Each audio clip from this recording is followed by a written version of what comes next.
Okey, Tan Sri bercerita mengenai hospital secara peribadi. Komen Tan Sri, kami di luar ialah melihat di social media, di media sosial, orang post visual-visual yang menunjuk keadaan di hospital di luar dan di dalam ICU penuh dan tidak boleh masuk. Ada orang mengatakan bahawa doktor pun terpaksa memilih. Secara peribadi, Tan Sri seorang doktor, how does that affect you? Bagaimana ia? Saya bukan seorang doktor, saya melihat saja dan saya tidak tahu bagaimana frontliners, barisan hadapan kita melakukannya. Ya, kalau kita lihat pada peringkat awal lagi, kita cuba prepare for the worst and hope for the best, dan kita cuba elakkan lonjakan kes yang mendadak dan juga kemasukan ke hospital. Yang sekarang ni kita dapat satu penyelesaian yang terbaik, iaitu kalau kita berikan vaksin pada peringkat yang awal, kes kemasukan hospital akan berkurangan. Pada fasa 1 kita berikan vaksin kepada semua petugas kesihatan, itu memang kita alu-alukan. Yang fasa 2, mereka yang ada risiko yang tinggi. Dan sekarang ni dengan vaksin kita lihat penurunan kes yang berusia 60 tahun ke atas dan juga yang mereka berisiko tu, kemasukan ada penurunan. Tapi peningkatan ialah mereka yang belum dapatkan vaksin lagi. Dan kita sekarang ni kita melihat kepada keperluan untuk meningkatkan keupayaan hospital tersebut. Inilah kerana kita melihat ini sebagai satu nilai ambang untuk melihat keupayaan hospital tu untuk setiap negeri, dan untuk menurunkan penggunaan katil ICU. Dan kita menambah banyak dengan cara menambah katil-katil ICU di ruang-ruang yang telah dikenal pasti. Contohnya ada kesesakan, kes melonjak di Hospital Tengku Ampuan Rahimah baru-baru ni, sehingga melimpah di luar juga keluar. Dan apa yang kita laksanakan dalam tempoh 24 jam, kita menghantar sebilangan pesakit ke hospital-hospital lain, dan juga hospital kes-kes bukan COVID juga kita hantar ke hospital-hospital swasta, dan kes COVID ada juga kita hantar ke hospital yang ada lagi kemampuan tak menampung pesakit. Kita juga telah menukarkan ACC ataupun Ambulatory Care Center kepada jadikan ward, iaitu kalau kita lihat ward houseman quarters pun kita gunakan jadikan ward. Jadi dalam tempoh 24 jam, 24 hingga 48 jam, kita menambah banyak sakit, banyak lagi katil-katil. Dan juga kita lihat juga baru-baru ini di Hospital Tengku Mizan, Had Mizan, parking lot digunakan, ruang memarkir kereta digunakan untuk meletak katil-katil untuk menampung pesakit-pesakit COVID-19. Ya Tuhan, Tan Sri, saya tidak boleh bayangkan sebenarnya, kerana ialah kami sungguh pun barisan hadapan dari segi media, kami melihat sendiri visual-visual yang masuk. Tetapi bagaimana kita sudah sampai ke tahap ini sebenarnya, Tan Sri? Bagaimana? Saya ingat lagi kita berutus mesej dan sejak tahun lalu Tan Sri akan berikan perkembangan begini. Tetapi sekarang kita mendapatkan kerjasama daripada semua swasta juga bersama kita, Angkatan Tentera bersama kita. Bagaimana kita boleh sampai di sini? Ya, ada banyak pelbagai faktor yang telah kita lihat. Jadi jangkitan ialah satu dalam komuniti. Apabila kita berjaya tahun lepas, orang kata success breeds complacency, and complacency breeds failure.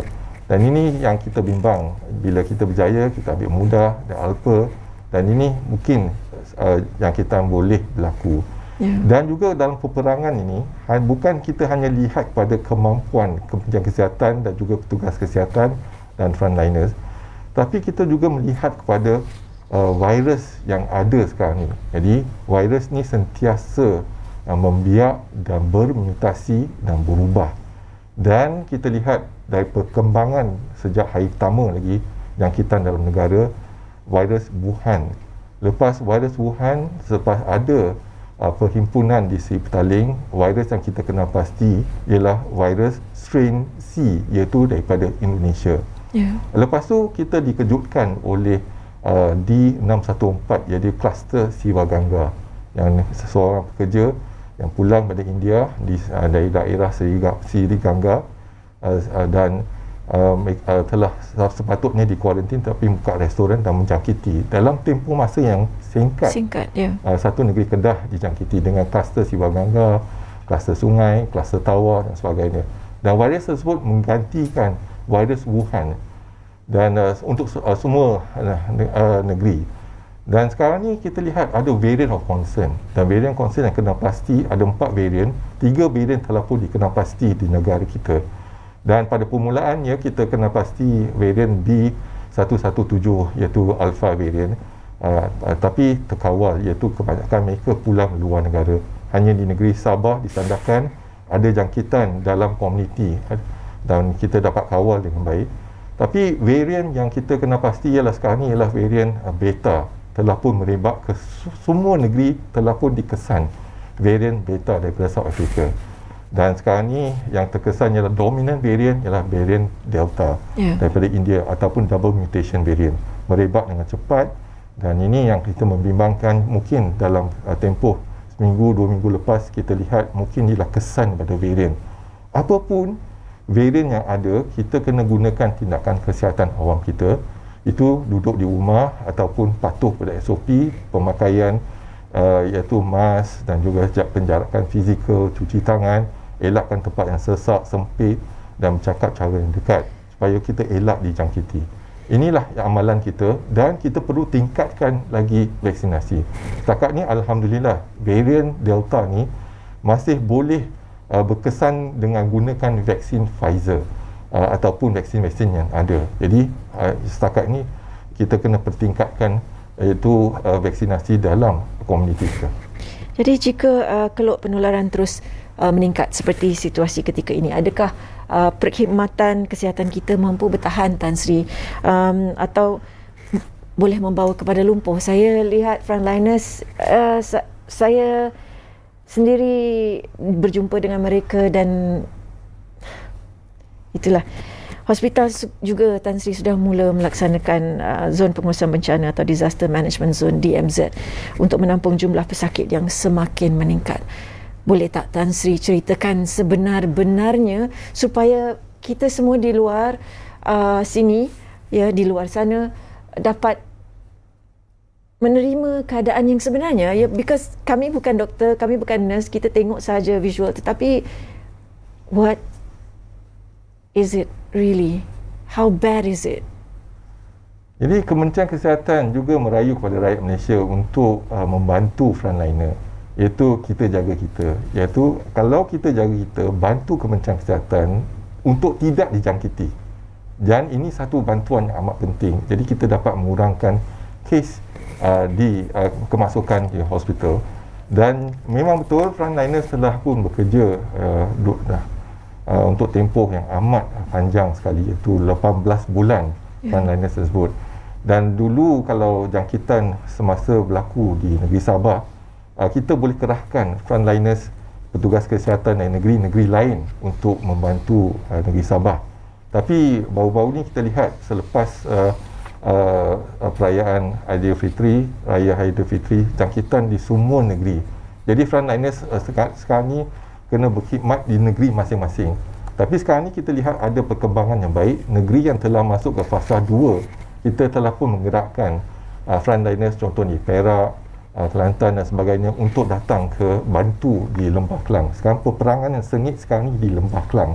Kebanyakan negeri yang telah masuk ke fasa 2 selepas pelaksanaan vaksinasi dan juga kawalan kesihatan awam, mereka telah dapat menurunkan kes kurang pada 12.2 per 100,000 penduduk, dan penggunaan ICU kurang ataupun kurang pada 70%, dan keupayaan mereka adalah sederhana, dan juga vaksinasi telah tingkat kepada lebih dari 100%.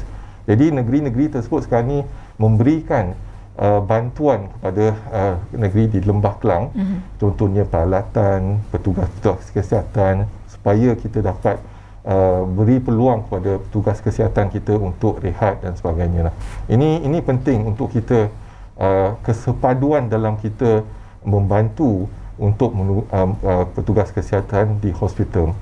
Dan apabila kes meningkat, kalau kita juga dapati ialah apabila kekurangan iaitu alat bantuan pernafasan ketika itulah satu masa tu mungkin kes banyak dan penggunaan alat pernafasan kurang dan sebagainya.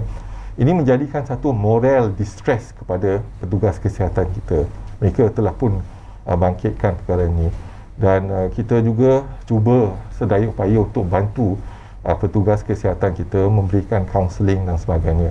Dan tapi mereka kebanyakan kita berkhidmat dengan satu niat kita lah, kita nawaitu kita dan juga ikhlaskan kita punya penhati dan untuk berkhidmat kerana kita adalah benteng pertahanan yang terakhir kepada negara. Kalau frontliners tak mampu untuk bertahan, berarti kita akan mengalah. Ini yang penting. Satu negara bergantung pada frontliners. Jadi kita tahu tanggungjawab masing-masing dan kita kena tingkatkan lagi keupayaan kita.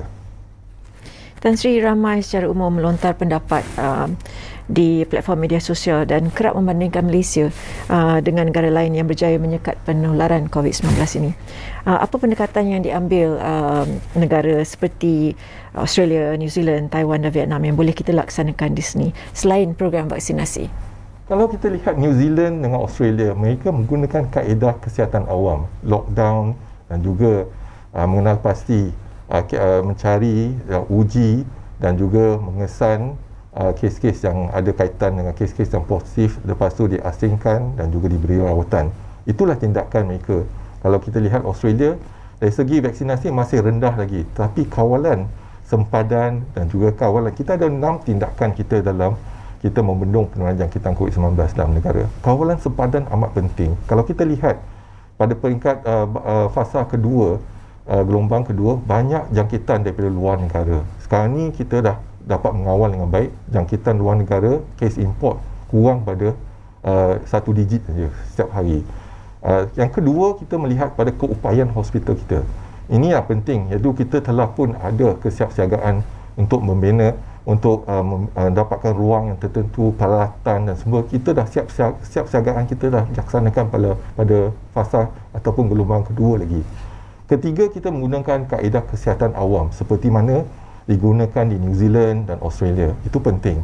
Tapi masalah dia ialah jangka masa yang panjang, kelesuan rakyat untuk patuh kepada SOP, duduk di rumah. Jadi ini mungkin satu cabaran yang amat tinggi kepada kita. Jadi mungkin kita tak dapat bertahan dengan kesihatan awam. Keempat ialah kita melindungi golongan-golongan yang rentan, contohnya orang asli, orang OKU dan sebagainya, supaya kita jaga, iaitu untuk contohnya pusat jagaan warga MAS, kita kena lindungi mereka. Jadi kita berikan vaksin awal. Yang kelima ialah libat urus untuk pemahaman rakyat Malaysia pada penyakit ni. Kalau mereka faham, mereka dapat mengawal diri sendiri. Kita tak dapat menang peperangan ni tanpa penlibatan rakyat Malaysia. Kerajaan boleh memberikan panduan 10%, tapi 90% ada bergantung pada rakyat Malaysia.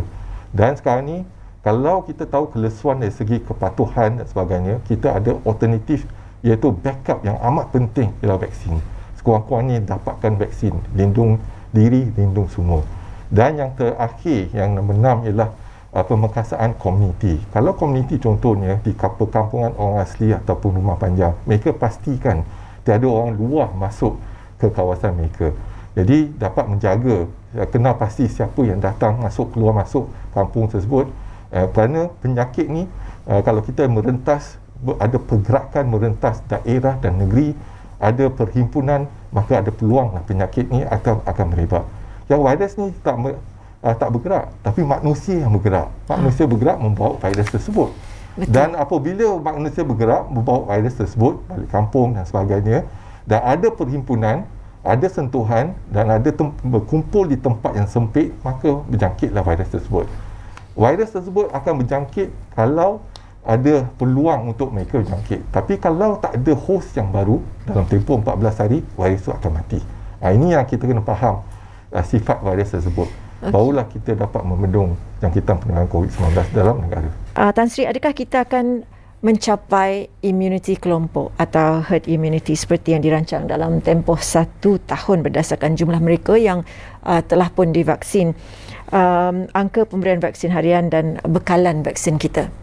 Kita dimaklumkan bekalan vaksin kita akan sampai bulan Julai 12 juta dan seterusnya setiap bulan ada peningkatan bekalan. Jadi proses pemberian vaksin itu penting untuk ditingkatkan di setiap negeri, khusus dia negeri yang ada kes-kes yang tinggi, contohnya hotspot, negeri yang hotspot contoh Selangor, Klang Valley, Kuala Lumpur dan Negeri Sembilan. Jadi dalam kita melaksanakan vaksinasi, kita dah melihat kepada proses ataupun unjuran kita. Unjuran kita, kalau kita boleh mencapai 150,000 kes yang dapat kita berikan vaksin setiap hari, unjuran kita mungkin dalam bulan 11 kita dapat mengawal dengan baik. Tapi sekarang ni berita yang baik ialah kita dah tingkatkan lagi keupayaan memberikan vaksin kepada 300 hingga hampir 400,000. Jadi kita jangkakan dalam tempoh masa terdekat, mungkin akhir bulan September ataupun awal bulan September, kita boleh mencapai matlamat tersebut, iaitu 70 ataupun 80%. Tapi sebagaimana saya katakan tadi, kalau kita boleh capai 50% pun, kita dah nampak kesan tersebut. Iaitu kalau dalam fasa 2 ke fasa 3, 40%. Jadi kita kena pertingkatkan lagi vaksinasi. Itulah kunci kita untuk keluar dan membendung penularan jangkit tangkut 19 dalam negara.